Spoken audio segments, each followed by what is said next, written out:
ഒടുക്കത്തെ കംഫർട്ടുമാണ് 8 പേർക്ക് ഇരിക്കുകയും ചെയ്യാം. ഞാൻ ഇന്ന് കൊണ്ടുവന്നിരിക്കുന്നത് ടൊയോട്ടയുടെ ഇന്നോവ ക്രിസ്റ്റയാണ്.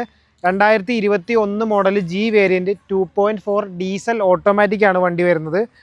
കമ്പനി അലോയ് വരുന്നുണ്ട്, ഫോഗ് ലാമ്പ് വരുന്നുണ്ട്, മിറർ ഇൻഡിക്കേറ്റേഴ്സ് വരുന്നുണ്ട്. നേരെ ഉള്ളിലേക്ക് വരുമ്പോൾ 4 പവർ വിൻഡോ, പിന്നെ 360 ക്യാമറ അഡീഷൻ ചെയ്തിട്ടുണ്ട്. ഇൻഫോർടൈൻമെൻറ്റ് സിസ്റ്റം വരുന്നുണ്ട്, സ്റ്റിയറിംഗ് കൺട്രോൾസ് വരുന്നുണ്ട്, അഡ്ജസ്റ്റബിൾ സീറ്റ് വരുന്നുണ്ട്. അങ്ങനെയുള്ള ഫീച്ചേഴ്സൊക്കെയാണ് വരുന്നത്. 8 സീറ്ററാണ് വണ്ടി. നേരെ ബാക്ക് സൈഡിലേക്ക് വരുമ്പോഴും നല്ല നീറ്റാണ്, നല്ല വൃത്തിയാണ്. ഷോറൂം കണ്ടീഷൻ എന്നൊക്കെ പറഞ്ഞ ഇതാണ്. നല്ല വൃത്തിയായിട്ട് കൊണ്ടുവന്നിരുന്ന വണ്ടിയാണ്. ആ ഒരു വൃത്തി വണ്ടിയിൽ കാണാനുണ്ട്. ആക്സിഡൻറ്റോ റീപ്ലേസ്മെൻറ്റോ ഒന്നും തന്നെ ഇല്ല. നീറ്റായിട്ട് കൊണ്ടു നടന്നിരുന്ന പ്രോപ്പർ സർവീസ് ചെയ്തിരുന്ന വണ്ടിയാണ്. അപ്പോൾ ഈ വണ്ടി 68,000 കിലോമീറ്റർ ഓടിയിട്ട് സെക്കൻഡ് ഓണർഷിപ്പിലാണ് നിൽക്കുന്നത്. ബാക്ക് സൈഡ് കാണിച്ചു തരാം. ബാക്ക് സൈഡിലേക്ക് വരുമ്പോൾ റിയർ വൈപ്പർ വരുന്നുണ്ട്. പിന്നെന്താ പറയാനുള്ളത്, പിന്നെ റിവേഴ്സ് സെൻസർ, ക്യാമറ ഇവിടെ കാണാൻ പറ്റും. അങ്ങനെയുള്ള കാര്യങ്ങളൊക്കെയാണ് വരുന്നത്. അപ്പോൾ വണ്ടി 2021 മോഡൽ 68,000 കിലോമീറ്റർ ഓടിയിട്ടുണ്ട്. സെക്കൻഡ് ഓണർഷിപ്പിലാണ് നിൽക്കുന്നത്.